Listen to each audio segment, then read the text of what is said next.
Voilà, donc maintenant on va passer au programme proprement dit. Donc on va commencer par la conférence qu'on appelle la conférence invitée, faute d'une terminologie meilleure. Et donc on a le grand plaisir d'accueillir non seulement Jean-François Delfrécy, que beaucoup de gens connaissent, on va voir tout le monde connaît, quoi. Enfin bon voilà, c'est par la force des choses, mais et qui est accompagné par deux autres auteurs qui sont Emmanuel Didier et Pierre-Henri Duhet, parce qu'ils sont tous les trois responsables d'un ouvrage qui est paru l'an dernier et qui s'appelle 40 ans de bioéthique en France. Donc ils sont les trois euh, coordonnateurs du livre, mais il y a une trentaine, je crois, d'autres intervenants ou de participants dans le livre. Donc c'est un ouvrage extrêmement intéressant que j'ai lu avec plaisir. Euh, donc, il y a des aspects historiques, mais il y a aussi un chapitre fort intéressant. Ben, ça ne veut pas dire que les autres ne le sont pas, mais très intéressant sur un peu les sujets qui ont été traités depuis 40 ans. Et ça fait une espèce de traité de bioéthique par l'exemple, quoi. Donc, on lit ça et c'est d'autant plus. Donc, le comité consultatif national d'éthique a été créé en 83. Bon, il se trouve que personnellement, je me suis installé en 83 aussi. Donc, c'est toute une histoire de la médecine récente que pas mal d'ici d'entre nous ont connue au fur et à mesure du temps. Voilà, donc je vais les laisser. Alors, ils vont intervenir tous les trois, chacun leur tour, hein, à peu près 20 minutes ou un petit peu moins de 20 minutes chacun. Et on gardera un temps pour les questions, évidemment. Donc, on va leur laisser la...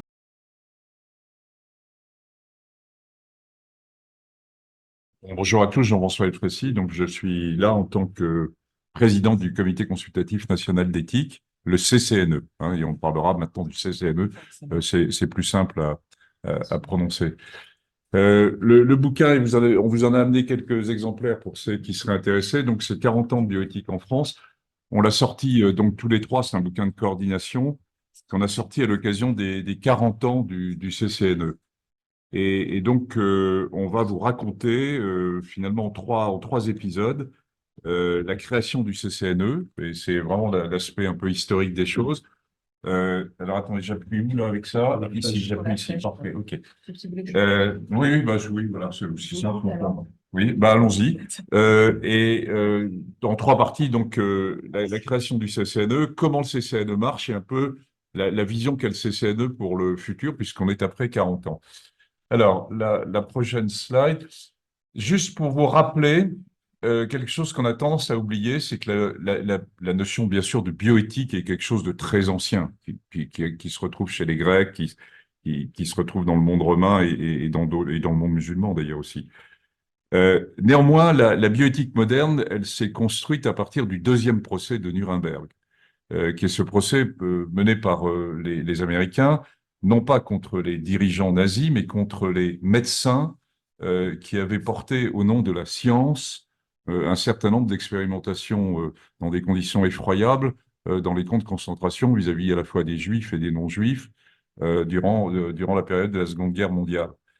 Et je dois dire, moi, je le savais, mais je suis plutôt comme bon, un homme de l'innovation, de la science, etc. On m'a confié le CCNE il y a maintenant 7 ans. Et je me suis replongé dans l'histoire de ce deuxième procès de Nuremberg. Et je dois dire que ma surprise a été le fait que ce n'étaient pas des petits médecins qui étaient tombés ensuite dans la folie du nazisme, mais c'était pour la plupart des grands patrons de Berlin et de Munich. Et la médecine allemande, à cette époque-là, était la médecine la plus puissante en Europe, bien plus que la médecine française. D'ailleurs, les Américains ont récupéré un certain nombre aussi de grands médecins allemands à ce moment-là.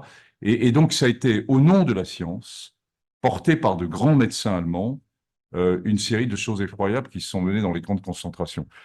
Il ne faut jamais oublier ça. C'est-à-dire que la science peut à certains moments dériver et que on doit en permanence s'interroger, et je suis un homme de science, mais s'interroger sur quel monde voulons-nous pour demain et jusqu'à quel point on laisse la science totalement évoluer toute seule. Et c'est comme ça que s'est construit finalement la bioéthique moderne et entre autres le CCNE. La prochaine slide.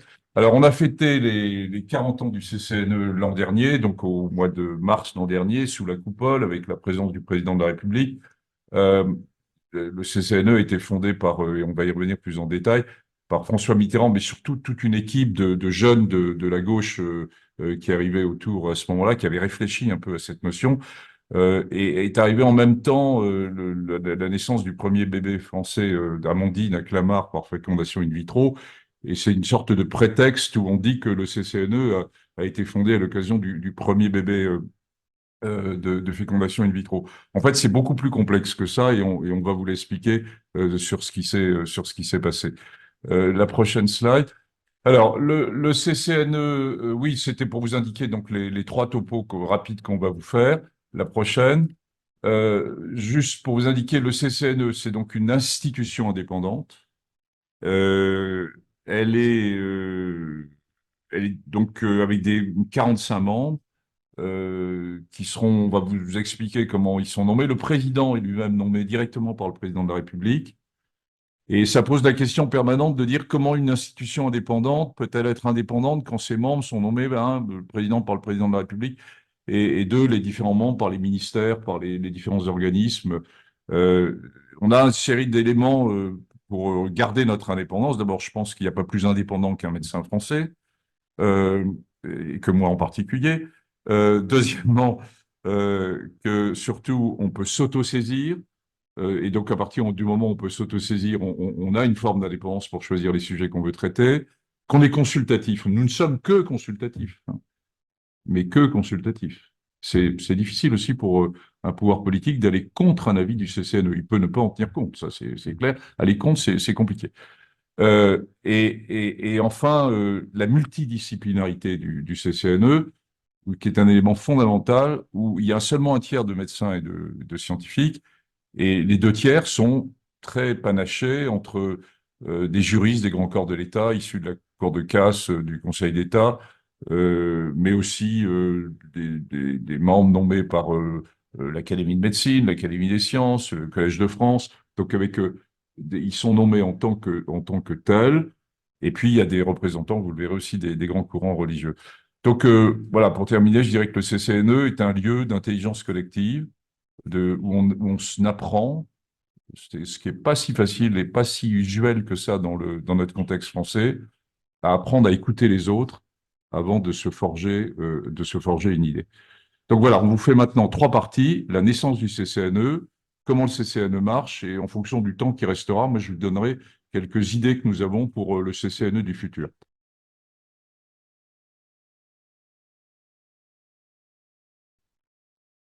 Donc, je vais aborder avec vous quelques éléments sur la naissance du CCNE, c'est-à-dire on se rapporte à 83 et Jean-François a rappelé la naissance du premier bébé éprouvette français, 82, 24 février 82.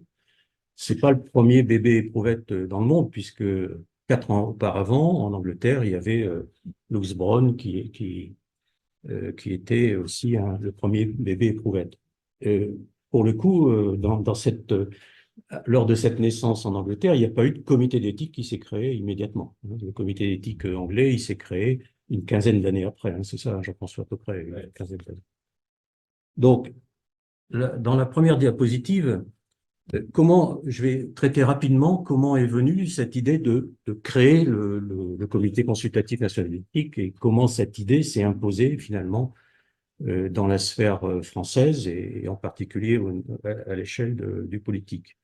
Alors, dans la première diapositive, justement, j'ai retrouvé en fouillant les archives du Monde, une lettre dans le cadre d'un article du 1er mars 82.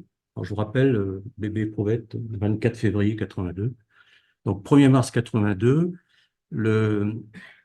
la lettre de Jean-Pierre Chevènement au directeur général de l'INSERM, Philippe Lazare, qui venait d'être nommé, parce que l'ancien directeur de l'INSERM, Philippe Laudat, avait démissionné juste après les assises de la recherche. On y reviendra tout à l'heure. Je vous lis cette lettre. Il serait judicieux que le comité consultatif d'éthique médicale qui existe à l'INSERM, donc il y avait un comité d'éthique à l'INSERM, devienne commun à l'ensemble des organismes de recherche français concernés et comprenne également des magistrats, des représentants des principales familles spirituelles, ainsi que des usagers. Et dans cette lettre adressée à Philippe Lazare, directeur de l'INSERM, le ministre de la Recherche et de la Technologie demande que le président du comité d'éthique actuel, du comité d'éthique de l'INSERM, c'est-à-dire Jean Bernard, et Lazare lui fassent part de leurs réflexions, propositions, avant le 15 avril 82. Bon, on n'a pas vu de proposition avant le 15 avril 82, mais enfin, il y a eu un démarrage de la réflexion, et notamment une réflexion autour de la perspective des problèmes que peut poser la naissance de bébés par fécondation in vitro. Vous voyez, indépendamment de toute décision dans un Conseil des ministres, le Conseil des ministres cette année-là et cette semaine-là, c'était le 24 février 82, c'est-à-dire le jour de la naissance d'Amandine. Et donc, quelques jours après, il y avait eu cette commande politique auprès de l'INSERM de booster, de monter en puissance un comité d'éthique qui était déjà à l'INSERM sous la présidence de Jean Bernard, pardon, excusez-moi. Mais ce comité d'éthique de l'INSERM, c'était 6 hospitalo-universitaires et une directrice de recherche. Et c'est donc quelque chose qui, quand on regarde un peu le témoignage d'Elisabeth Dufourcq, alors Elisabeth Dufourcq a été au comité d'éthique, mais elle s'occupait aussi à un moment donné, avant d'être secrétaire d'État à la recherche, elle s'occupait de ce comité d'éthique de l'INSERM. Je vous lis quelques passages qui existent, qui sont consignés dans la bioéthique Pourquoi faire. C'est le bouquin qu'on a produit il y a 10 ans, pour les 30 ans. Donc, en 80, les réunions du comité d'éthique de l'INSERM, auxquelles j'assistais, c'est Elisabeth Dufourcq qui parle, sans voix au chapitre, évidemment, en tant que simple chargé de mission, ressemblaient à celles d'un état-major. Les questions qui, pour la plupart, tournaient autour de la procréation, et en particulier étaient issues des programmes de recherche de l'INSERM, semblaient posées en termes de staff médical. De quels moyens disposait-on? Comment économiser la souffrance présente et à venir? Comment se saisir d'un progrès encore incertain? Et au final, finalement, l'achèvement de la science n'était pas, selon Jean Bernard, un déshonneur, mais il était indigne de se résigner. La voie du progrès devait toujours être choisie. Donc ça, c'était l'état d'esprit du comité d'éthique de l'INSERM en 82, au moment où il y a eu cette commande politique de monter en puissance ce comité d'éthique pour l'élargir finalement. Alors, dans la diapositive suivante, oui, si je ne mets pas les lunettes, je perds la mienne. Oui.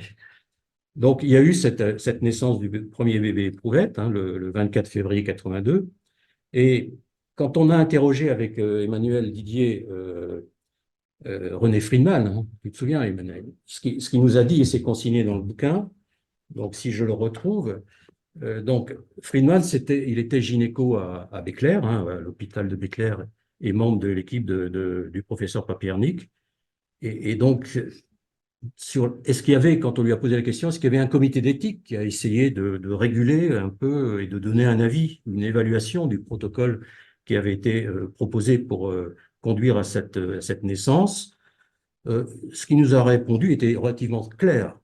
On était, dit-il, avec Jacques Testard, qui était le biologiste qui l'accompagnait, on était interrogatif concernant l'utilité d'une telle instance éthique pour nos recherches sur la fécondation in vitro. Pour moi, rappelait Friedman, c'était assez simple. J'étais médecin et j'avais en face de moi un homme et une femme qui avaient des difficultés à concevoir. Donc, il y avait, disons, on pouvait s'asseoir un peu sur des avis des comités d'éthique, en l'occurrence, ce qui ne se fait plus maintenant, même si ces comités d'éthique à l'échelle française existaient un peu dans les structures hospitalières, mais on pouvait dire, je pense, que l'éthique était un peu confidentielle à cette époque-là. Donc, dans la diapositive suivante, je vous donne d'autres éléments aussi du contexte, non seulement de la réflexion éthique, mais également de l'aspect politique en France. Alors, je vous rappelle aussi qu'en 81, il y a eu un changement de président de la République. C'était Mitterrand qui était venu aux manettes. Et il y avait aussi une volonté de booster la recherche, d'où cette organisation du Colloque national sur la recherche et la technologie en janvier 82, donc quelques semaines avant la naissance d'Amandine. La recherche et l'innovation étaient attendues pour relancer l'économie, mais aussi l'affirmation, dans ce cadre de ce colloque, l'affirmation de la responsabilité sociale des chercheurs. Je crois que c'était quelque chose qui était clairement affirmé. Mitterrand, quelques années plus tard, et c'est le propos qui est mentionné dans cette diapositive, a dit la biotique, c'est aussi important que les questions économiques et stratégiques. Hein. Et je pense que cette époque-là, de fin 70, début 80, où les innovations médicales et une recherche très, très créatrice permettaient des perspectives nouvelles, finalement. On a bien vu avec le premier bébé pouvette, mais aussi un pouvoir nouveau. Alors, à l'échelle internationale, est-ce qu'il y avait des réflexions éthiques? Il y en avait quelques-unes, elles sont consignées dans le livre. Bon, je ne fais pas de pub pour le livre, mais je pense qu'il y a un certain nombre de choses qui sont effectivement intéressantes pour comprendre un petit peu cet ancrage de l'éthique en France. Hein. C'est, comme l'a rappelé Jean-François tout à l'heure, le Code de Nuremberg est un texte important, hein, qui fixe des conditions à la recherche médicale sur l'homme. Il y a eu aussi quelques années après la déclaration d'Helsinki en 64, il y a eu des comités d'éthique qui existaient dans les pays nordiques dès les années 60 et qui ont permis finalement, peut-être pas à l'échelle nationale, mais dans des aspects régionaux, qui ont permis de démarrer cette réflexion éthique. L'UNESCO, en 74, avait fait des recommandations concernant les conditions des chercheurs et en particulier avec leur rôle dans l'aspect éthique et civique de la recherche scientifique.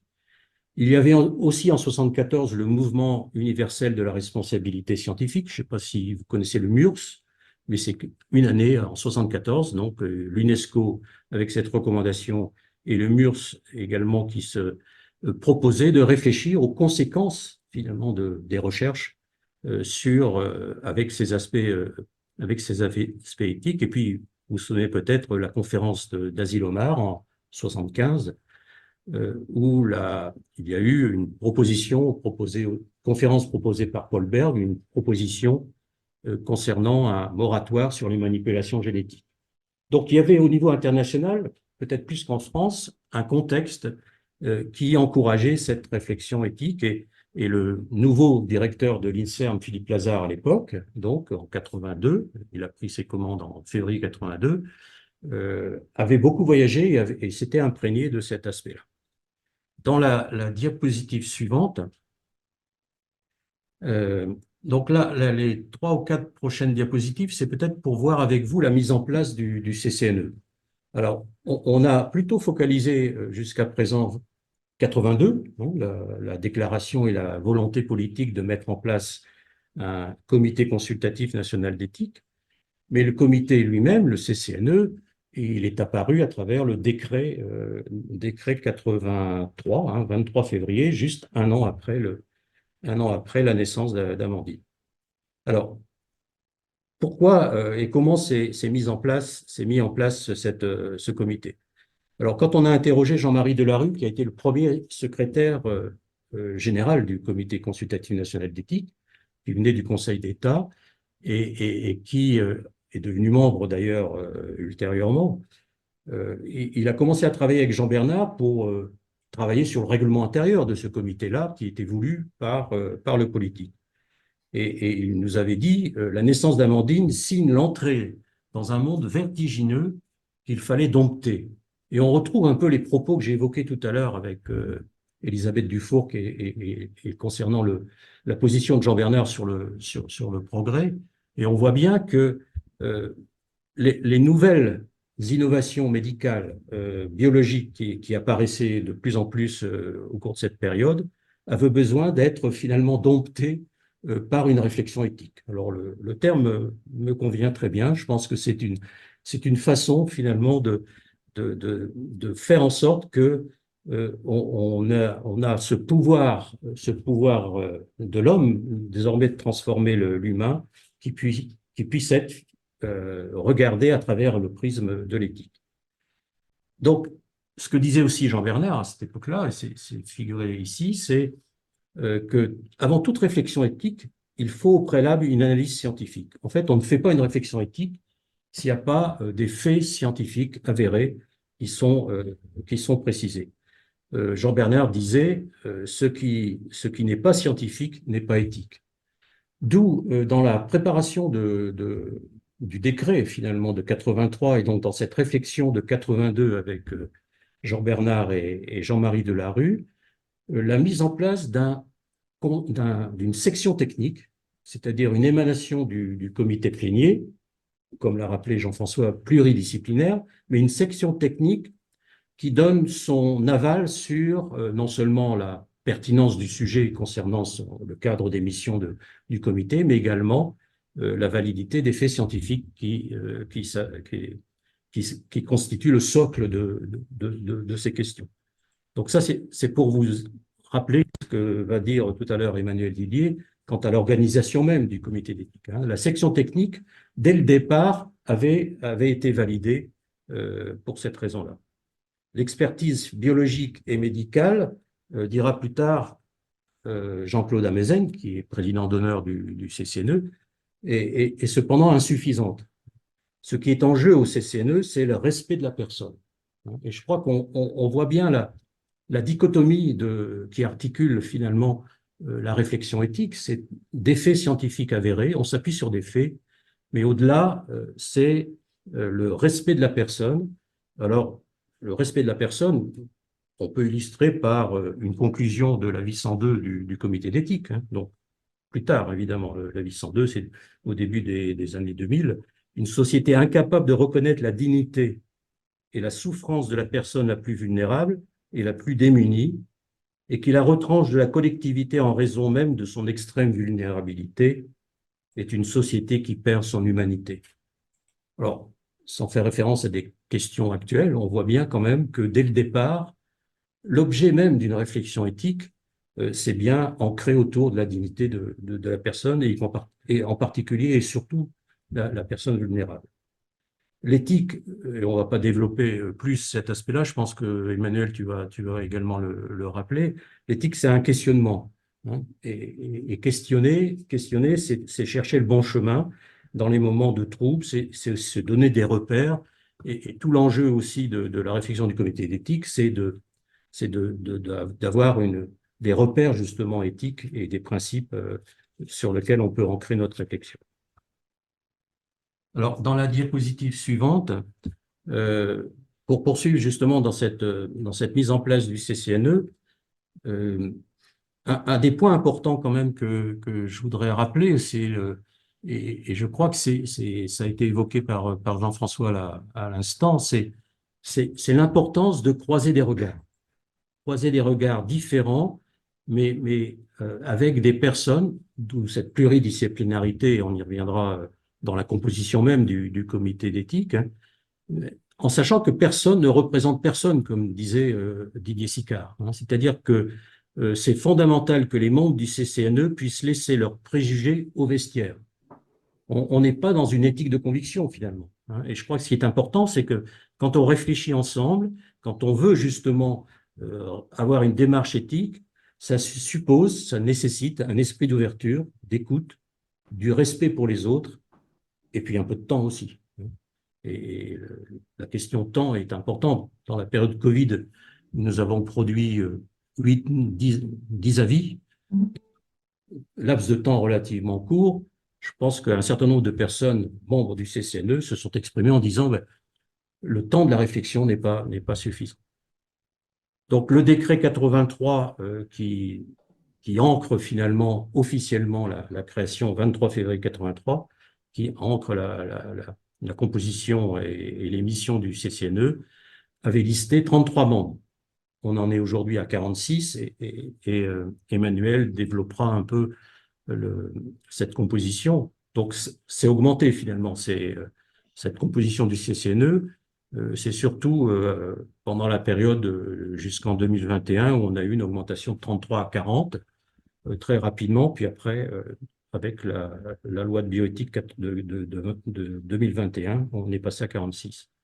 Alors, comme l'a rappelé Jean-François, c'est multidisciplinaire avec des personnes appartenant aux principales familles philosophiques et spirituelles, des personnes qualifiées choisies en raison de leurs compétences et de leur intérêt pour les problèmes d'éthique, et personnalités appartenant au secteur de la recherche. Et la section technique que j'évoquais tout à l'heure, justement, est composée en grande partie par ces personnes appartenant au secteur de recherche qui comme je vous l'ai indiqué, qui valide finalement le socle de réflexion du comité. Alors, la mise en place dans la diapositive, oui, suivante, la mise en place d'un comité d'éthique a parfois interrogé finalement. Pourquoi le pouvoir politique et la volonté politique jusqu'au premier niveau, c'est-à-dire c'est bien François Mitterrand qui a impulsé finalement la création du comité. Pourquoi le pouvoir a-t-il estimé ne pas être en mesure de se passer d'une réflexion éthique en amont des choix politiques et pourquoi il n'a pas sollicité des instances qui existaient, l'Ordre des médecins, l'Académie nationale de médecine, hein, qui existait quand même depuis un certain temps. Et à ce propos, d'ailleurs, il y a, enfin, en faisant un peu de recherche, j'ai vu qu'il y avait dans le bulletin de l'Académie de médecine, que vous lisez régulièrement, bien entendu, dans le numéro du 26 avril 83. Donc, il y a un anniversaire. Hein. Il y a 41 ans, il y a un article de Jean-Louis Lorta-Jacob sur la notion de conseil d'éthique. Et c'est tout à fait intéressant parce que ce qui ressort de cet article, donc c'est sorti en avril 83, et vous vous rappelez que le décret c'est février 83, et dans cet article, l'Académie nationale de médecine s'étonne et s'offusque que l'Académie ne soit pas représentée dans la composition du comité consultatif national d'éthique. Et il y a eu une réclamation de la part des membres, enfin de la part de l'Académie, pour s'étonner et un peu offusqué de ne pas être présent dans ces 33 personnes qui constituaient le premier comité.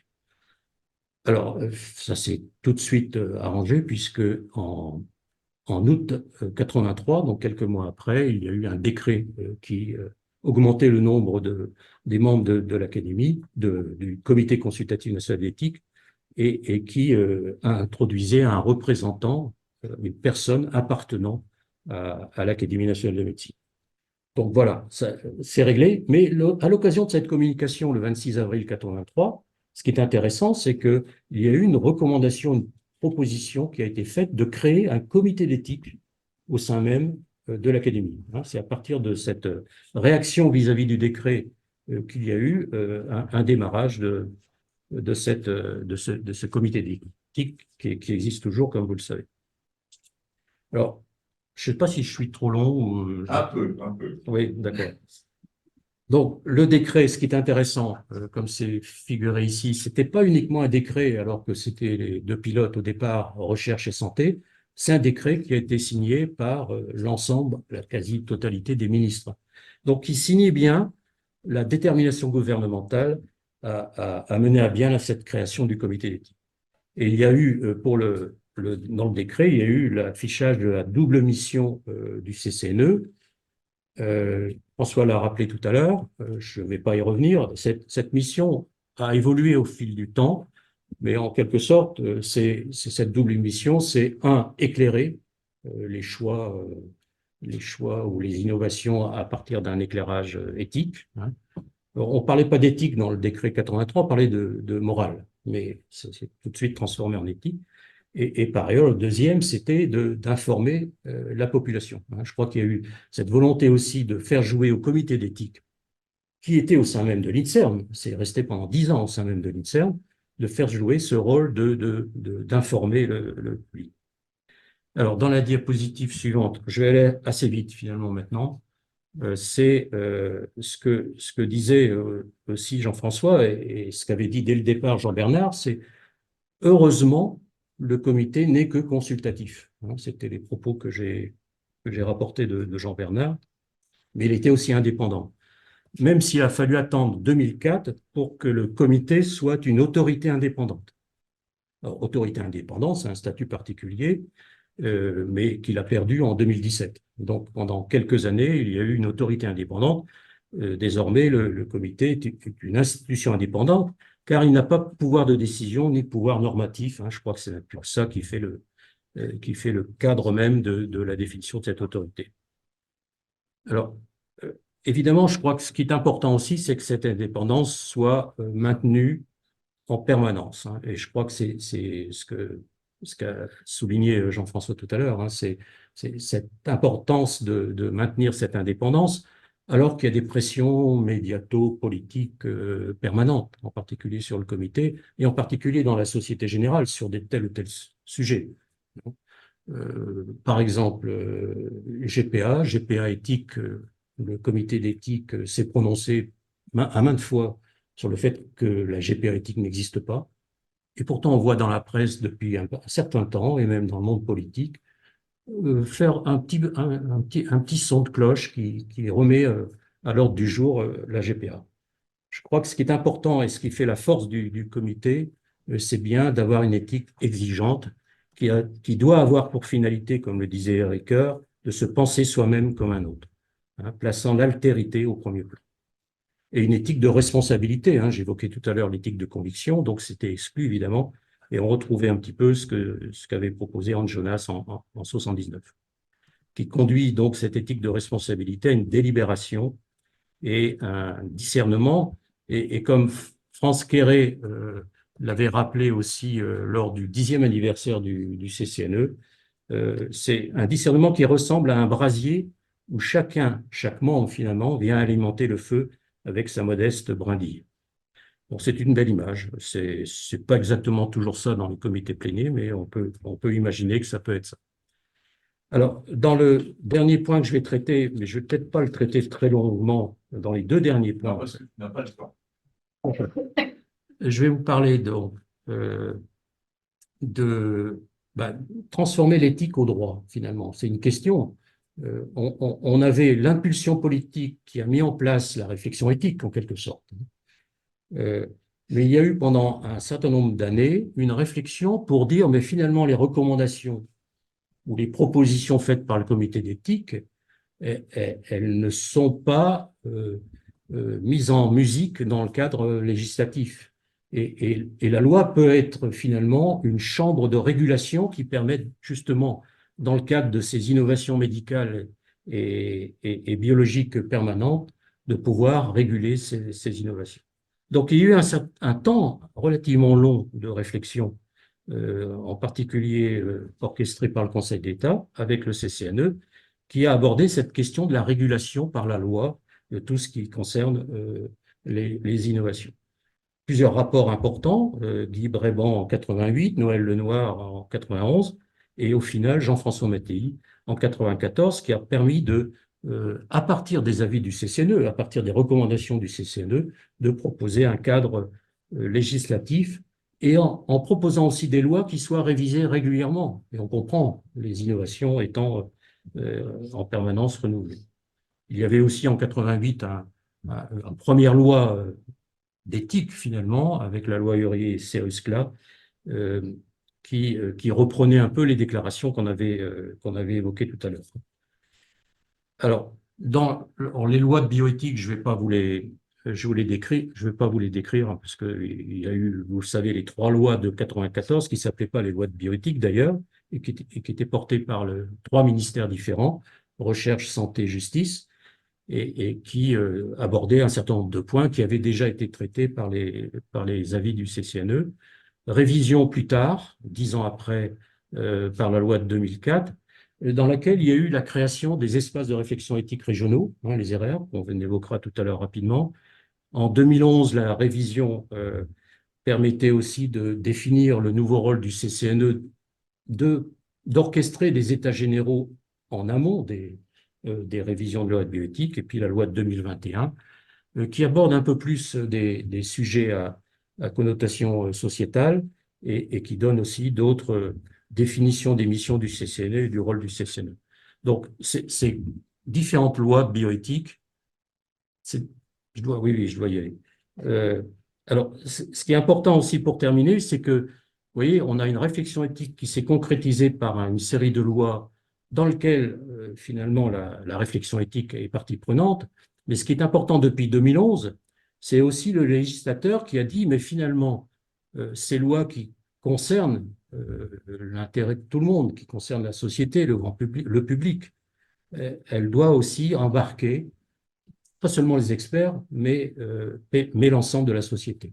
Donc, la création à partir de 2011 des États généraux de la bioéthique, il y en avait eu un petit peu en 2009, mais c'est surtout à partir de 2011 que le nouveau rôle du CCNE a été de mettre en musique, finalement, ces États généraux de la bioéthique.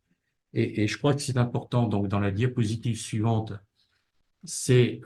alors je vous passe sur les premiers aspects d'information, le rôle du CCNE dans l'information, avec en particulier, mais je pense que c'est abordé par Jean-François après, la journée des lycéens.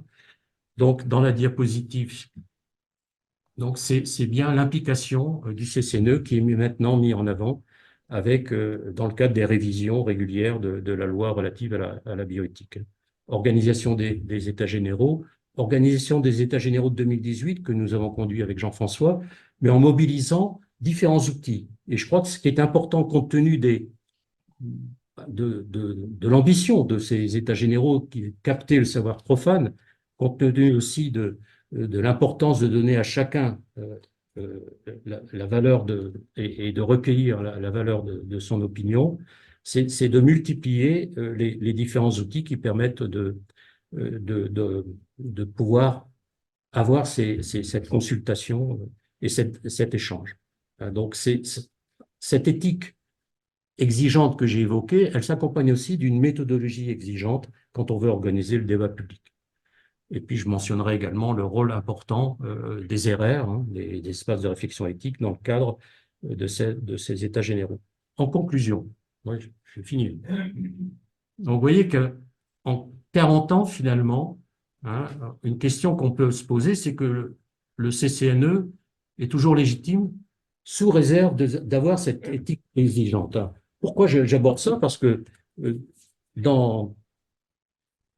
quand on a discuté avec Henri Atlan, tu te souviens, Emmanuel, il nous avait dit que, à propos de Jean Bernard, nous saurons si nous avons réussi dans 20 ans, si dans 20 ans, on pourra se dispenser du comité, disait le premier président du comité d'éthique.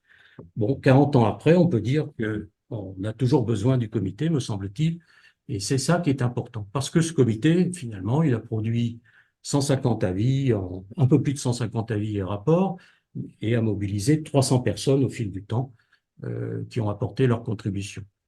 Et on a bien vu que la réflexion éthique va nourrir la construction législative, finalement.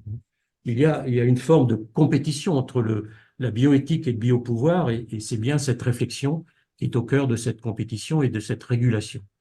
Mais on a vu aussi que la loi et le politique a mis, dans le cadre de cette réflexion, a mis le public en première ligne avec le CCNE, d'où l'organisation des États généraux. Mais d'où l'importance d'avoir aussi une méthodologie exigeante pour organiser ce débat public. On pourra traduire en démocratie en santé avec Jean-François.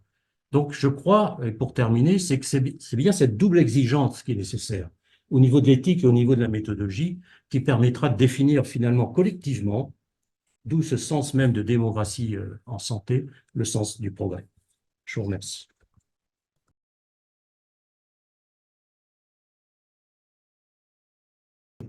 Moi, je m'appelle Emmanuel Didier, je suis membre du comité d'éthique, comité consultatif national d'éthique, au titre des personnes, des scientifiques, car je suis sociologue. Et ça m'intéressait énormément de travailler sur le CCNE. Pour une raison simple, une raison de sociologue qui est la chose suivante, c'est que j'ai constaté, comme vous l'avez constaté depuis longtemps, que les institutions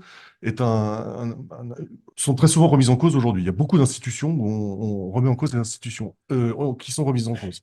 Or, il est très intéressant de remarquer que le CCNE est certes une institution qui a été créée il y a 40 ans et qui a fleuri. C'est vraiment très frappant de voir à quel point René Friedman ne concevait même pas qu'on puisse poser une question à un comité d'éthique, alors qu'aujourd'hui, le comité... Il y a 40 ans. C'était il y a 40 ans. Non, mais justement, sur une durée de 40 ans, il y a 40 ans, l'idée d'avoir un comité d'éthique était une idée presque saugrenue, j'exagère un peu, mais presque saugrenue, alors qu'aujourd'hui, c'est devenu central au niveau du CCNE, mais dans toutes les institutions de recherche. On organise en ce moment le groupe la réunion des comités d'éthique institutionnels, et on est plus de 30 comités nationaux en France à se réunir. Donc, ça s'est vraiment développé. Et de même, au niveau européen, il y a un NEC Forum, National Ethics Council Forum, où, à nouveau, il y a 35 comités d'éthique comités d'éthique qui se réunissent, sachant que le CCNE a été le premier, la France a été la première nation à avoir un comité d'éthique national. Ça, c'est donc vraiment c'est une structure institutionnelle qui a eu du succès. Et donc, c'est très intéressant d'essayer de comprendre pourquoi cette structure-là a eu autant de succès. Moi, je pense qu'une des questions qu'il faut se poser, c'est comment est-ce qu'on fait pour avoir de l'autorité? Comment est-ce que des avis produits par le CCNE peuvent avoir de l'autorité éthique, hein? C'est ça la question. Et pour répondre à cette question, il y a une chose qui est assez simple, c'est d'essayer de décrire comment est-ce qu'on produit un avis. Comment est-ce qu'on fait pour qu'un avis soit écouté et que le fond de l'avis ait de l'autorité? C'est ça la question, à mon avis, qui est très importante. Alors, et pourquoi est-ce que cette question d'autorité est essentielle? Là, je suis un autre sociologue américain qui s'appelle Moreno, selon lequel, à mon avis, l'idée est assez bonne, le comité d'éthique est un test de consensus. C'est-à-dire que, et c'est la raison pour laquelle on a beaucoup insisté sur le fait que les comités d'éthique sont composés de gens très divers. Si jamais vous parvenez à faire un consensus entre des gens très divers à l'intérieur du comité, vous pouvez espérer que ça pourra faire du consensus hors du comité, puisque la diversité a déjà été prise en compte dans la vie, dans la production de l'avis. Donc la question, c'est comment est-ce qu'on fait pour produire un avis, un seul avis, qui soit le fruit d'une très grande diversité d'opinions. Hein. Alors, pour répondre à cette question, d'abord, il faut se poser la question de qui sont les membres du comité. Alors aujourd'hui, le CCNE est composé de 46 membres. Le président est nommé par le président de la République. Le président du CCNE est nommé par le président de la République. Je vous ai mis la liste des présidents du CCNE, Jean Bernard, Jean-Pierre Changeleu, Didier Sicard, Alain Grimfeld, Jean-Claude Amezen, Jean-François Delfrécy depuis 2017. Alors, 5 membres sont nommés par le président de la République comme étant des membres des principales familles philosophiques et spirituelles de la France. Ça, c'est très intéressant parce qu'il y a une première chose à savoir, c'est que ces familles ne sont pas déterminées par la loi. Hein. C'est le président qui décide quelles sont les principales familles. D'accord? Donc là, il se trouve qu'aujourd'hui, les familles sont catholiques, protestantes, juifs, musulmans et libres penseurs. Je vous avoue que j'ai toujours pas compris si ça voulait dire exactement franc-maçon ou pas. C'est pas complètement clair, mais euh, c'est libre penseur. Voilà. Donc, en tout cas, ce sont ces 5 familles qui sont désignées aujourd'hui. Mais il y a une chose très importante à savoir, c'est que ce ne sont pas des représentants de ces familles. Ce sont des membres de la famille. Hein. Donc, par exemple, la personne qui représente le catholicisme dans le comité d'éthique est une personne laïque. C'est une ancienne une ancienne rédactrice en chef du journal La Croix. Vous voyez? Donc, elle ne représente pas l'Église catholique. Elle est simplement inspirée par cette famille spirituelle. Hein. Et il en est de même pour tous les autres membres. Ensuite, 19 membres sont nommés pour des compétences et intérêts sur les problèmes d'éthique. Alors ça, ce sont des gens très variés, qui ne sont pas tous médecins, loin de là. Hein. Certains sont médecins, mais tous ne sont pas médecins. Mais ce sont des gens qui ont déclaré être intéressés par la question de l'éthique. 15 membres appartiennent au secteur de la recherche et donc sont nommés par le CNRS, donc c'est mon cas, par l'INSERM, par je sais plus un certain nombre d'institutions de recherche en général. Et depuis très peu de temps, depuis 2021, 6 membres appartenant à des associations de malades. D'accord? Euh, voilà. Alors, tous sont bénévoles sauf le président. Donc, c'est un travail bénévole. Vous allez voir, c'est important de le savoir. Et je réinsiste sur ce point, les membres sont très divers. Hein. On a vraiment des gens qui viennent du secteur de la recherche, de toutes les disciplines. Moi, je suis sociologue, il y a des biologistes, il y a un philosophe, il y a une économiste. Vraiment, toutes les disciplines sont représentées. Les sciences de la vie, évidemment, sont représentées. Les juristes sont en grand nombre. Les médecins sont, pour un tiers d'entre nos membres sont médecins. Il y a des grands administrateurs des grandes institutions, des grandes administrations françaises. Enfin, donc, la variété est importante. Alors, il y a une deuxième chose à savoir, c'est qu'il y a différentes assemblées. Il y a les assemblées plénières qui ont lieu une fois par mois. Il y a les assemblées de la section technique, dont Pierre-Henri a déjà parlé beaucoup, donc je vais pas insister plus longuement, mais il y a 12 membres élus par le plénier, selon des règles assez complexes, qui composent la section technique et qui, elle aussi, se réunit une fois par mois. La section technique a un rôle très important en fait, d'intermédiaire entre la société au sens large et le comité d'éthique. En fait, toutes les commandes, toutes les sollicitations de la société au sens large au comité d'éthique passent par la section technique, qui est une sorte de secrétariat plus qui vérifie que les sollicitations, les saisines, etc., sont de l'ordre du comité d'éthique, hein. Ensuite, il y a les groupes de travail qui sont purement volontaires. En fait, c'est quand il y a un thème qui apparaît. Bon, par exemple, euh, Jean-François, il y a quelque temps, nous a annoncé, nous allons travailler sur un avis concernant la fin de vie en France. Qui veut participer ce groupe de travail? Et donc, ceux qui veulent, y vont. Ceux qui ne veulent pas, n'y vont pas. Et enfin, c'est très important à mon avis, il y a un séminaire d'été, tous les ans, on se retrouve l'été pour essayer de réfléchir simplement de la réflexivité sur le comité d'éthique. On se pose la question de savoir qu'est-ce que c'est, où est-ce qu'on va, est-ce qu'on peut poser de nouvelles questions, etc. Donc c'est 2 jours où on réfléchit réflexivement. Alors les saisines du CCNE émanent, et ça ce sont des dispositions légales, c'est très important, du président de la République, des présidents des assemblées parlementaires, des membres du gouvernement, d'un établissement d'enseignement supérieur, d'un établissement public, d'une fondation reconnue d'utilité publique, et c'est tout. C'est ça qui est très important. Le point qu'il faut savoir, c'est qu'en revanche, le CCNE a le pouvoir de s'auto-saisir. Donc, ce qui arrive beaucoup, c'est qu'on reçoive, ou bien par connaissance, ou bien on reçoit des lettres formelles qui nous disent est-ce que vous pourriez vous autoriser, vous autosaisir sur tel problème qui me semble important? Vous voyez? Donc, ça, c'est très fréquent. Ça arrive très souvent qu'on on ait au moins des sollicitations pour s'autosaisir sur des questions qui émanent de personnes n'appartenant pas à cette liste. Alors, depuis la création du CCNE, c'est Pierre-Henri qui a fait ce décompte, donc c'est à lui qu'on doit ces informations extrêmement précieuses. Il y a eu 850 saisines depuis le début, un tiers sont traitées directement par le président, c'est-à-dire qu'en gros, ça veut dire que c'est des saisines qui sont, ou bien, en gros, il y a déjà une réponse. Il y a 2 mois, on a déjà répondu à cette question. Voilà, voyez l'avis N, donc il n'y a pas besoin de répondre. Ou bien c'est le contraire. Ou bien, écoutez, monsieur, vous posez une question qui n'a vraiment rien à voir avec l'éthique. On ne va pas prendre passer de temps à vous répondre. Donc ça, c'est un tiers. Ensuite, parmi celles qui restent, 90% sont traitées par la section technique elle-même, directement. Donc ça, c'est une réponse un peu plus longue, mais qui n'a pas besoin de passer par le plénier, hein. Et le reste est traité sous forme d'avis. C'est-à-dire qu'il y a 150 avis qui ont été publiés à ce jour. C'est-à-dire que dans ce cas-là, la section technique dit oui, en effet, c'est un grave problème qui a été soumis au CCNE. Et donc, il faut constituer un groupe de travail et faire travailler le plénier sur ces questions-là. 2 tiers sont des saisines et un tiers des autosaisines. Alors, comment est-ce qu'on fait pour rédiger un avis? Moi, je trouve ça, c'est une chose très importante. Je me demande d'ailleurs si c'est très différent de l'Académie de médecine. Je ne suis pas académicien, comme vous le savez, donc je ne sais pas exactement comment ça marche.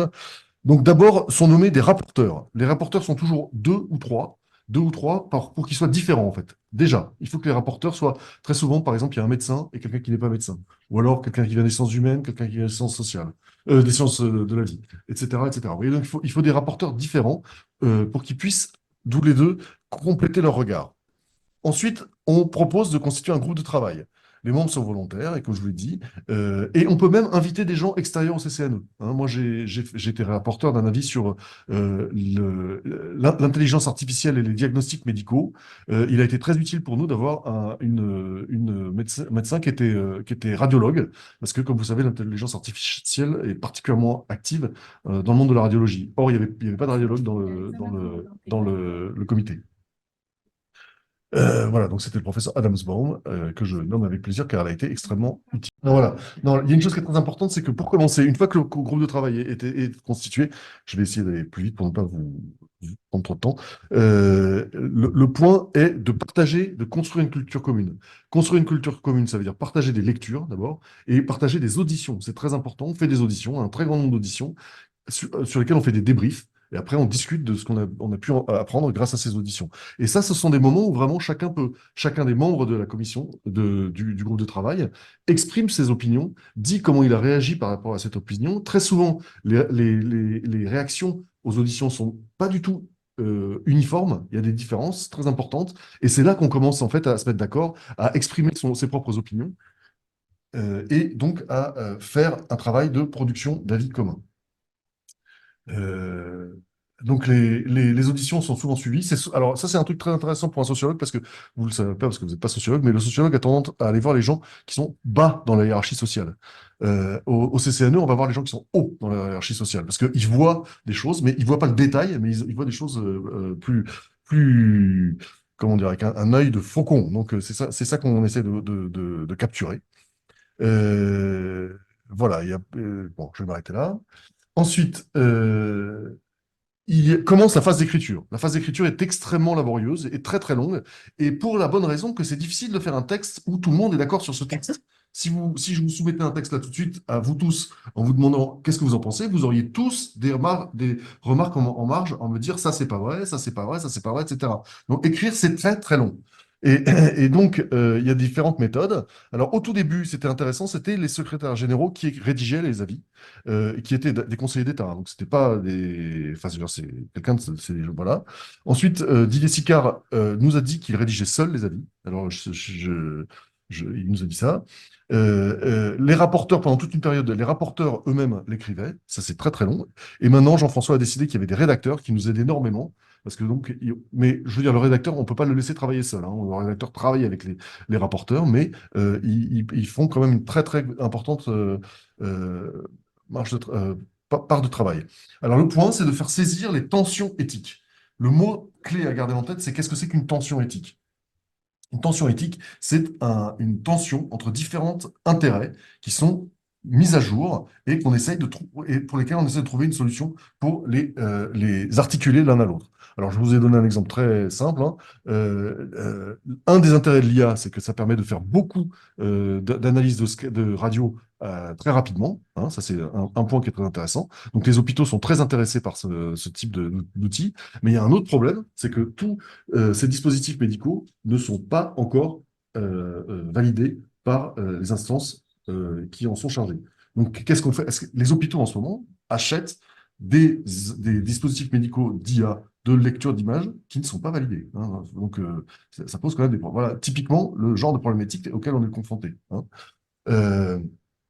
Euh, alors, ce que je pense, ça demanderait une analyse plus fine, mais je pense qu'en fait, une des tensions cruciales, c'est l'idée de comment est-ce qu'on fait du progrès scientifique et social, tout en préservant l'humanité de la médecine. C'est vraiment la grande tension centrale.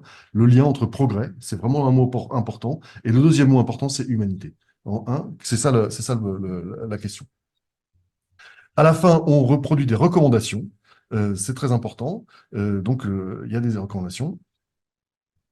Voilà, je vais m'arrêter là. Alors, une fois que le groupe de travail, les rapporteurs ont écrit le texte, ils le soumettent au groupe de travail.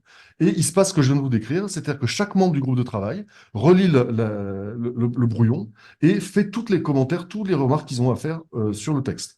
Et ça demande ensuite au rapporteur de prendre en compte toutes les corrections. Mais les corrections ne sont pas des corrections que des corrections, parfois il y a des corrections d'orthographe, par exemple. Mais le problème, c'est que ça peut être très profond, très fondamental. Ça peut être le plan n'est pas bon, il faut reprendre le texte, le plan, il ne faut pas mettre les informations, le savoir au début et les séquences critiques à la fin, mais au contraire, les mettre les intervertir. Enfin bref, ça demande vraiment du travail de réécriture un très grand nombre de fois. Et c'est repris très souvent. Ça peut aller jusqu'à 5 ou 6 réécritures du texte successivement, hein. C'est très important. Une fois que ce texte a été adopté par le groupe de travail lui-même, le texte est soumis à la section technique, donc à 12 membres du CCNE. Et ça recommence. Ils relisent tous le texte, tous le transforment, tous redemandent de retravailler et tous, parfois, peuvent demander de changer le plan, changer les arguments, refaire des auditions, etc., etc. Vous voyez? Donc, c'est vraiment un travail très, très laborieux. Et la section technique, je peux vous dire, moi, mes avis, ceux dont j'étais rapporteur, ils sont passés 2 fois en section technique. Donc, ça veut dire à chaque fois, ça recommence, hein. Et une fois que la section technique a dit oui, qu'est-ce qui se passe? On le présente au plénier. Donc là, ça y est, les 46 membres du CCNE le lisent et ça recommence. Donc les 46 membres disent, là, je ne suis pas d'accord, là, je ne suis pas d'accord, là, je suis d'accord, etc., etc. Et ça peut aller très profondément. Alors, pour ça, il faut savoir que le rôle du président est très important. Là, j'en ai pas parlé dans l'exposé, c'est très important. Le rôle du président est capital. C'est quand même lui qui guide les débats et qui peut dire il commence à se lasser un peu de ces débats, par exemple, ou ce genre de choses. Mais les membres aussi peuvent se lasser. C'est très intéressant. Parfois, les gens arrêtent parce que simplement, ils en ont marre. Et donc, la vie passe parce qu'il y a quelqu'un qui en a eu marre. Voilà, c'est tout à fait possible. Voilà. J'ai fini. Parce qu'il y a des minorités. Alors, c'est ce dont je voulais vous parler. Il arrive qu'il y ait des minorités qui se constituent. Il arrive qu'on n'arrive pas à se mettre d'accord. Sur la vie, fin de vie, qu'on vient de publier, il y a eu une minorité, en effet, de gens qui n'étaient pas d'accord avec cet avis.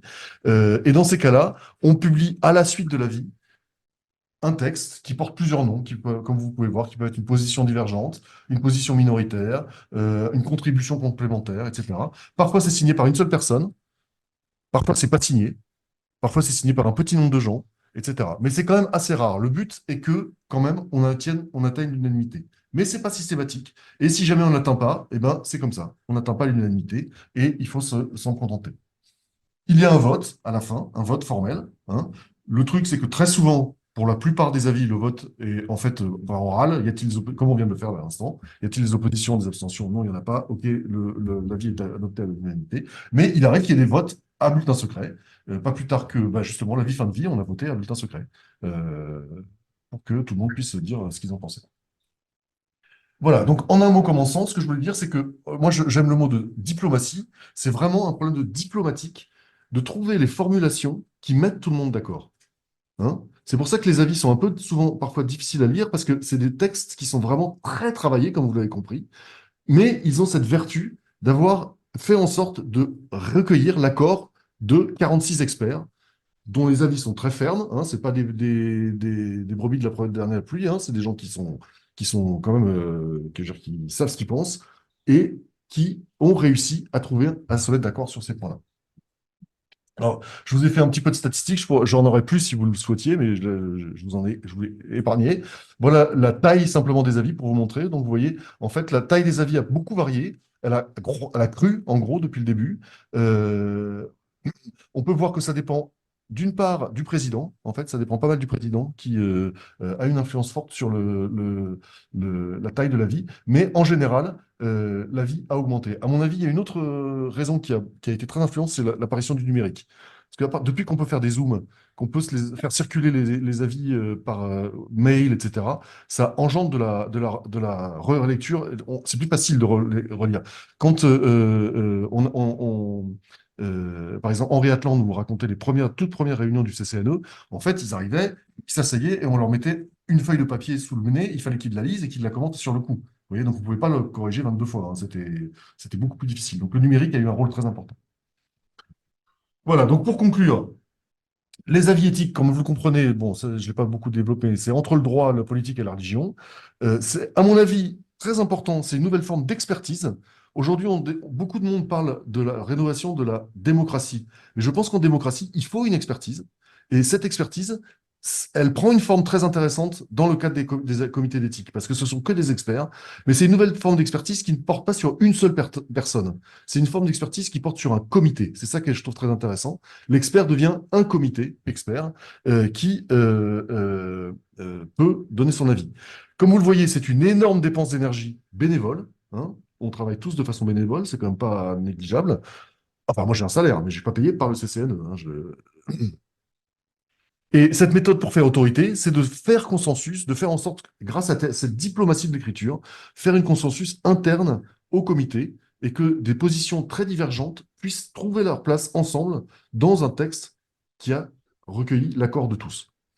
Voilà, donc à partir du moment où le texte a recueilli cet accord au sein du comité, on a effectivement pas mal de chances qu'il recueille l'accord à l'extérieur, dans la société, au sens large.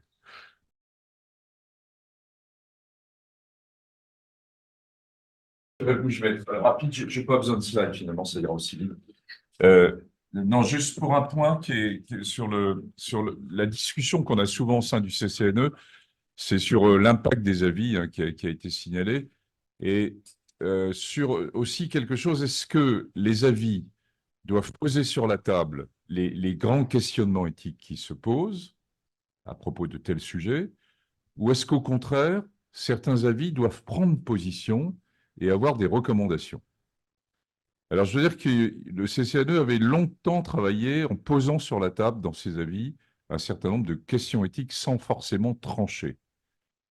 De par mon naturel, qui est un naturel plutôt de médecin d'action, j'ai poussé depuis quelques années à ce que le CCNE prenne des positions. Hein, parce que, me semble-t-il, c'est une évolution de la société qui attend d'une instance de ce type. Et ensuite, pour le politique, il décide ce qu'il souhaite. Mais qu'il y ait en tout cas que ça soit force de proposition. Mais on a un vrai débat au sein du CCNE sur cet enjeu. Est-ce qu'on met sur la table uniquement les questions qui se posent, ou est-ce qu'on fait aussi, on est force de proposition pour tenter d'apporter des réponses à ces questions? Alors, juste le CCNE du futur, à propos des 40 ans, on s'est évidemment interrogé où nous allions. Alors, 4 grandes directions. La première, c'est la science. Hein. Bon, les scientifiques, les médecins qui sont dans la salle, on le voit bien aussi à l'Académie, hein, il y a une explosion, la révolution en biologie santé, elle est devant nous. Hein. C'est-à-dire, il suffit de lire le New England chaque semaine. Moi, je suis effaré par ce qui est en train de se passer en termes d'acquisition de connaissances en biomédecine en général. Hein. C'est plus que les premiers 20 ans de 2000 à 2020, et pourtant j'ai été totalement dans l'innovation, mais là c'est en train d'exploser. Hein. Les nouvelles stratégies de prévention, de thérapeutique pour l'Alzheimer probablement, sont en train de démarrer, les CAR T-cells, les thérapies géniques qui enfin ont une forme d'efficacité, les nouveaux traitements dans une série de choses absolument incroyables avec l'apparition des traitements sur le métabolique, sur l'obésité. Enfin, mais c'est en train d'exploser de partout, de partout. Bon. De façon plus fondamentale, l'arrivée des organoïdes, l'arrivée enfin de toute une série de questions fondamentales. Qu'est-ce qu'on fait des organoïdes si c'est pour aller sur finalement de la différenciation sur de nouveaux organes? Oui, c'est intéressant, mais imaginez la question si on va vers la construction de gamètes, une gamète mâle, une gamète femelle et la construction d'un embryon complètement de novo, est-ce qu'on n'est pas là avec une ligne rouge quelque part qui est en train de se poser?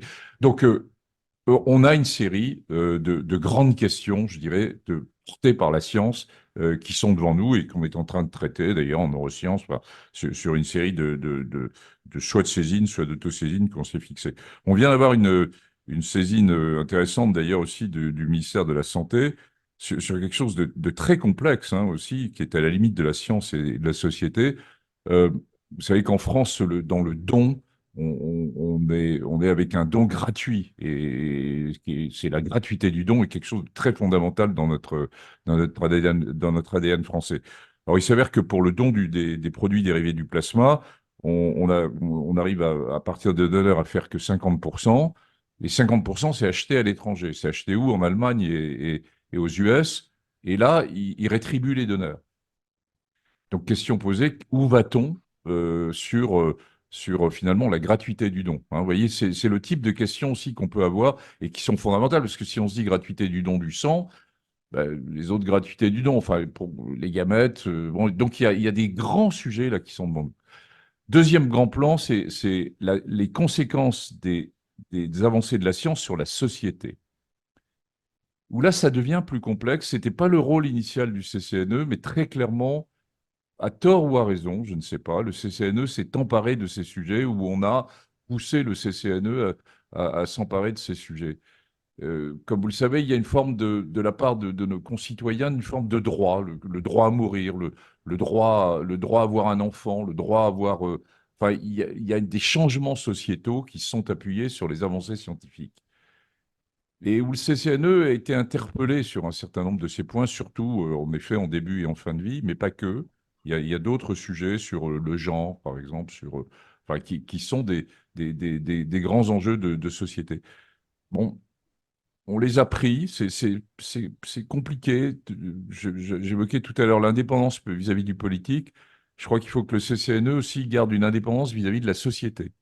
Tout ce que demande la société n'est probablement pas bon à prendre.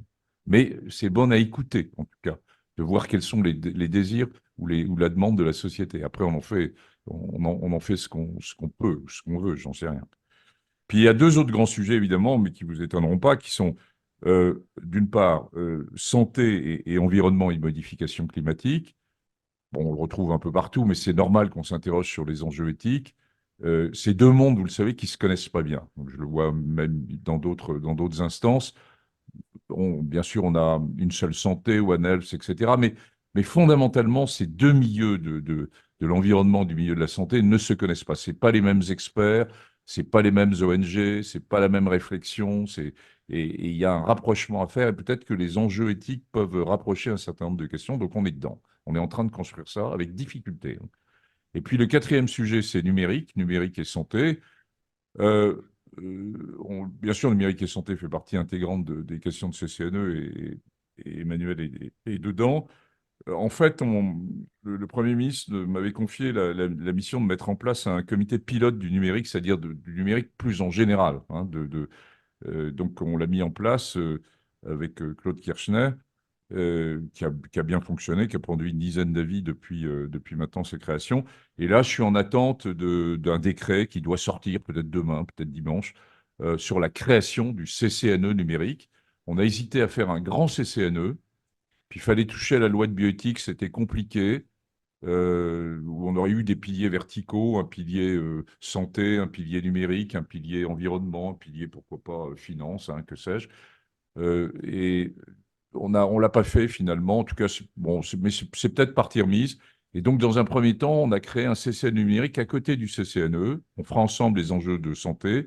Ce sera le même endroit, le même mode de fonctionnement, le même secrétaire général.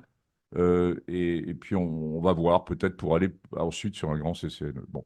Donc voilà, je voulais terminer là-dessus en vous disant qu'aussi, bon, on s'est engagé là depuis quelques années sur 3 sujets. Le premier, c'est faire quitter le CCNE, je les choque en disant ça, mais je le fais exprès, d'un club d'intello du 7e arrondissement, et parce que c'est pour secouer un peu tout le monde, et pour arriver à avoir une vision un peu plus proche des citoyens, proche des territoires. Et on s'appuie pour ça sur les espaces éthiques régionaux et sur ce que nous a laissé la loi de bioéthique d'animer des grands débats. Et on l'a fait sur les États généraux. On vient de le faire sur la fin de vie. 600 débats en région, à côté de la Convention citoyenne, hein, d'information du grand public sur les enjeux de la loi actuelle ou de ce qui pourrait être la loi actuelle. On a un deuxième aspect qui est sur les jeunes, parce que la majorité des gens qui s'occupent d'éthique sont des vieux monsieur comme moi. Là aussi, ça a besoin d'être secoué. On a une première étape, on a des journées de lycéens qui existaient depuis longtemps, qu'avait démarré Didier Sicard, qu'on a poursuivi. On vient de les généraliser sur l'ensemble des espaces éthiques régionaux. Et je m'interroge, moi, sur la création d'un CCNE bis, d'un CCNE des jeunes. Bon, c'est un vaste débat hein, de comment on touche cette population, mais là aussi, je pense, une instance qui réfléchit pas et qui se modifie pas elle-même est une instance qui est morte. Donc, il faut se bouger.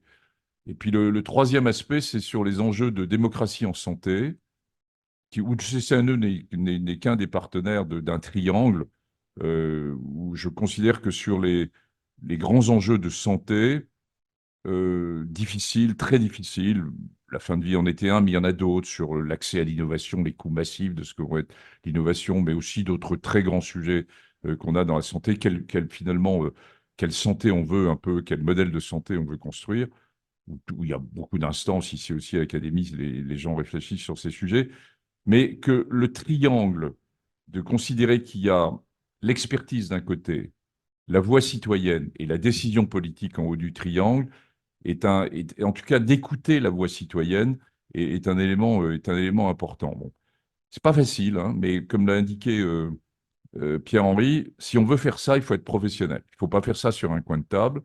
La démocratie en santé, elle se construit. Et je pense que le CCNE peut être un des éléments de la construction, parmi d'autres, le CESE en est un, la défenseuse des droits aussi, mais c'est un élément très important, me semble-t-il, pour notre démocratie actuelle, et en particulier dans le domaine de la santé, mais pas que dans le domaine de la santé, d'avoir cette démocratie participative qui précède un peu la réflexion de nos députés et de nos sénateurs, qui n'ont souvent pas le temps de se plonger réellement dans la complexité de ces questions.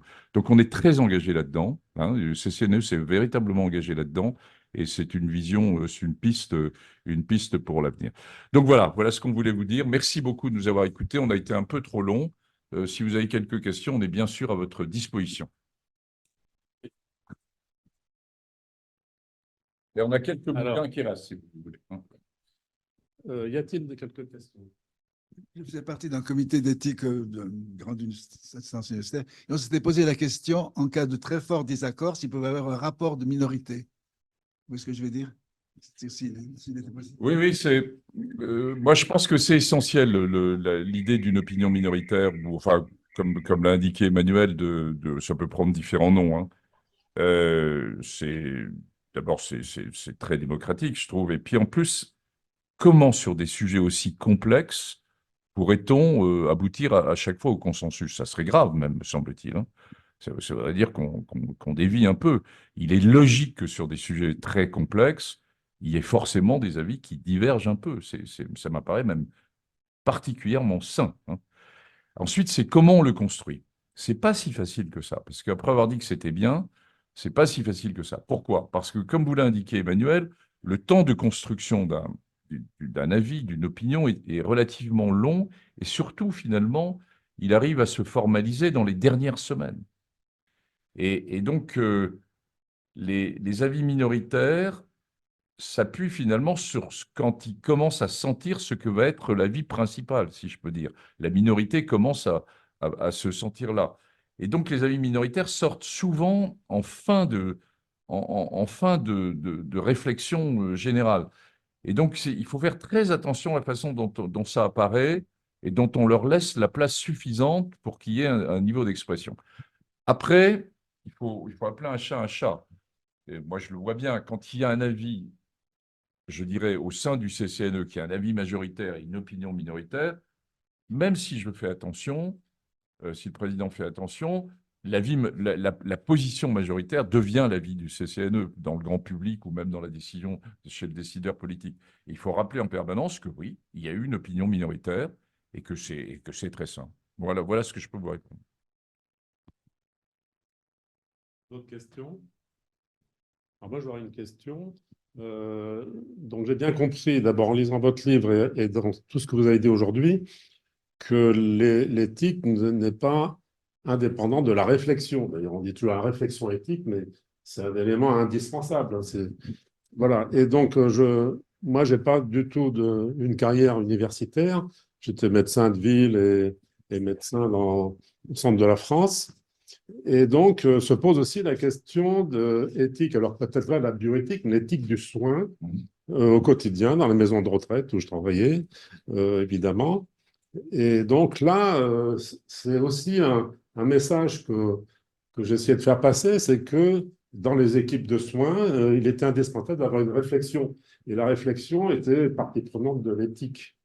Voilà. Mais la problématique, c'est le manque de temps. Vous-même, vous dites que vous avez nécessité de beaucoup de temps pour faire vos avis. Mais quand on est dans la pratique de soins, et pas mal de médecins ici peuvent le dire, on est à la fois, on a besoin de temps pour réfléchir, mais après on est contraint par le temps dans le soin, il faut prendre des décisions assez rapidement. Donc je pense que la lecture de votre livre est très intéressante parce que ça nous donne un exemple de la démarche finalement éthique. Et alors évidemment, après, il faut l'appliquer au quotidien et peut-être travailler au niveau des équipes de soins. Alors ça, c'est peut-être une préoccupation que vous avez. Alors au niveau régional, c'est bien, mais les régions sont grandes, de plus en plus grandes. Et donc le souci, c'est aussi d'arriver à intégrer et à diffuser au niveau des équipes de soins. Voilà. Non, mais vous avez complètement raison, hein. Alors, bon, moi, il se trouve que je préside le CCNE, mais ma carrière a été fondamentalement celle d'un soignant et j'ai eu les mains dans le cambouis. Je n'ai pas oublié d'avoir les mains dans le cambouis, hein, je peux vous dire, hein.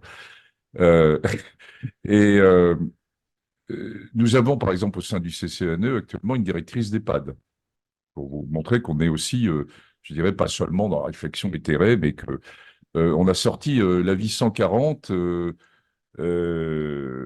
qui s'appelle autour de réflexion éthique pour une réorganisation du système de santé, hein. On l'a sorti en octobre 2022 et qui posait très clairement la question de comment, à la fois, et Emmanuel l'a redit, comment la science avance, l'innovation est là et c'est assez extraordinaire. Enfin, il est hors de question de freiner la science par certains côtés, mais peut-être de regarder ce qu'elle peut apporter de bien ou de pas bien aux citoyens, hein. Ça, c'est une vraie question.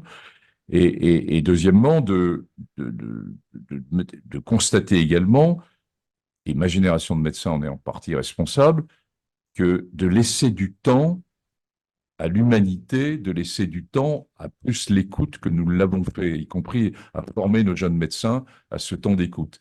Et Et donc, je pense que c'est vraiment un des très grands enjeux de la médecine là, qui est devant nous. Enfin, on voit bien le malaise profond qui existe dans l'ensemble du corps, c'est-à-dire de ce corps médical. C'est-à-dire bénéficier toujours de cette innovation extraordinaire et puis écouter de plus en mieux, et je dirais ce qu'attendent les patients citoyens dans une certaine mesure. Et qu'est-ce qu'ils attendent? Ils attendent du temps d'écoute, ils attendent de l'humanité.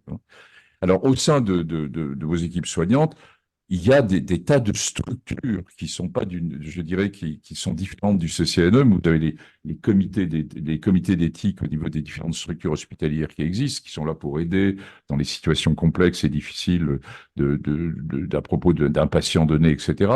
Vous avez les CPP qui jouent un rôle sur l'organisation de la recherche, qui sont des choses que nous ne faisons pas. On a, nous, une vision sur des très grands sujets, et ensuite on essaie de diffuser ça sur en particulier les espaces éthiques régionaux.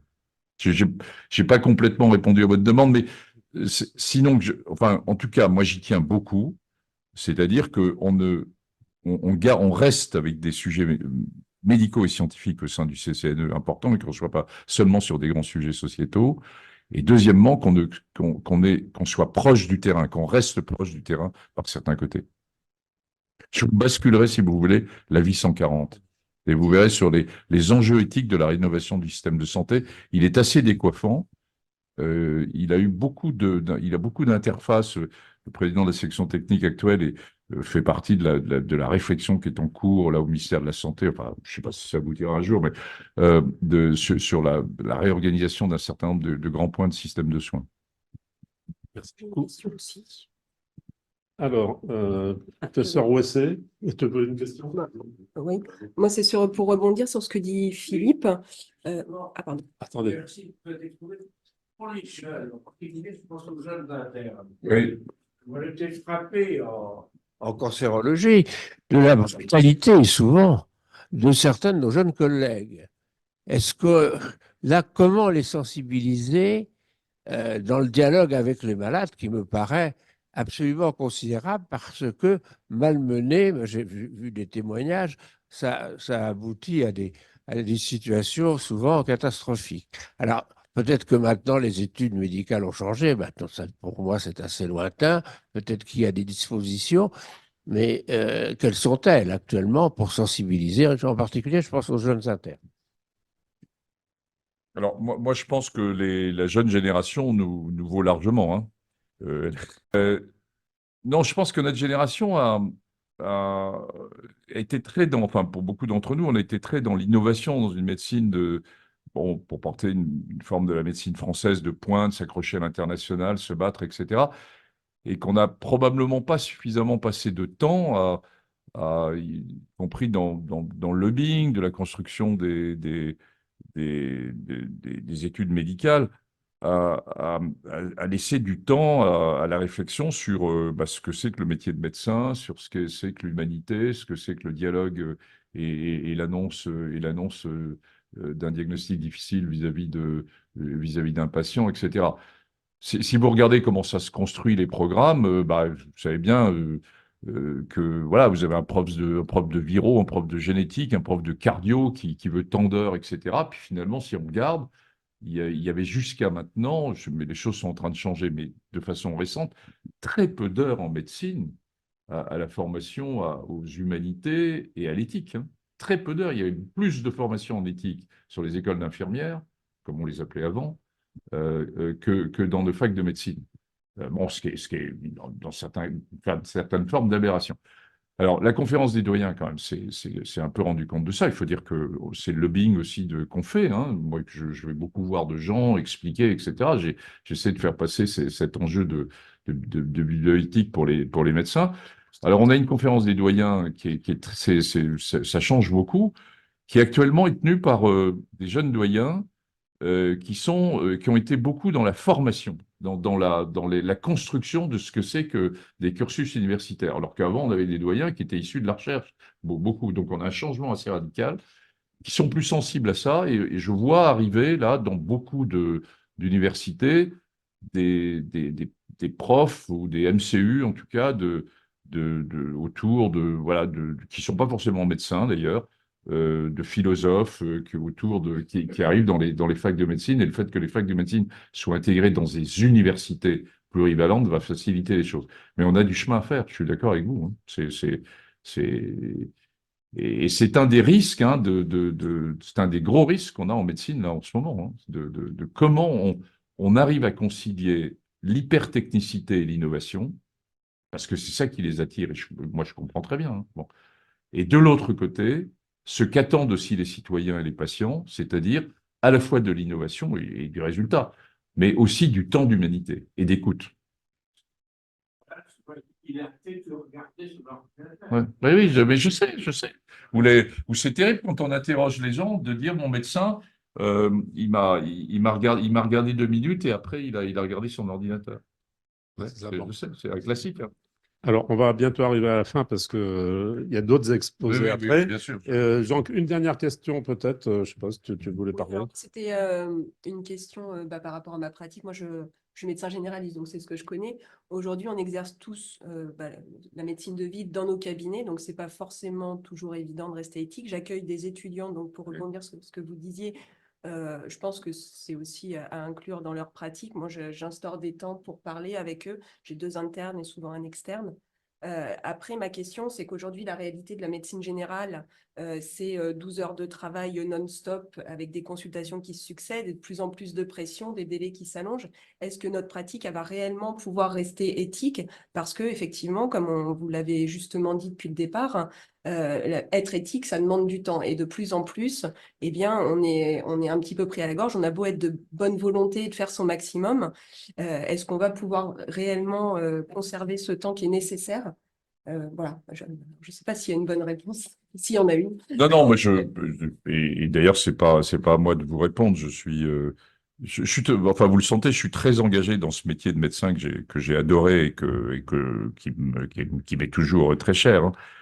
Euh, je ne sais pas, où on va exactement, hein. On est à un tournant là vraiment d'une médecine française qui reste de grande qualité, hein. Et merci à tous, hein. Il faut aussi arrêter de se tirer en permanence une balle dans le pied.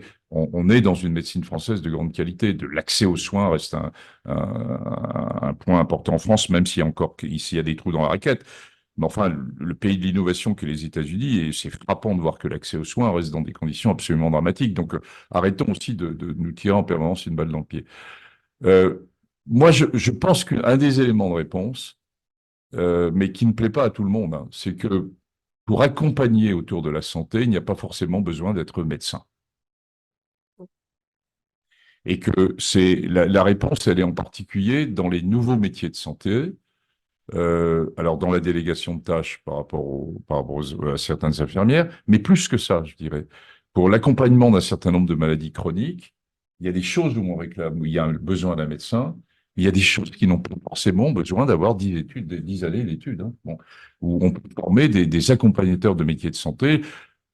Il y a des réflexions autour de ça. L'Académie aussi réfléchit sur l'intérêt de ces nouveaux métiers de santé. Il suffit de regarder ce qui se passe dans un certain nombre de pays à revenus intermédiaires où ils ont trouvé des solutions avec ça. Et je pense qu'en France, il faudra qu'on arrive avec ça et qu'on passe au-dessus des visions syndicales, des visions de boutique, et qu'on arrive à finalement trouver, à côté du métier de médecin, un certain nombre de métiers qui accompagnent, entre guillemets, les médecins. Et ça vous laissera plus de temps pour les vraies questions. La vaccination. On est un bon exemple. Enfin, sur la place des pharmaciens qu'ils ont pris pendant le Covid, je ne vais pas vous partir sur le Covid, mais hein, oui, bien sûr. Et je pense que c'est là où il y a la partie de la solution. Bon, allez, j'arrête. Bon, merci beaucoup à tous les trois. Merci à toutes les personnes qui ont participé, qui ont posé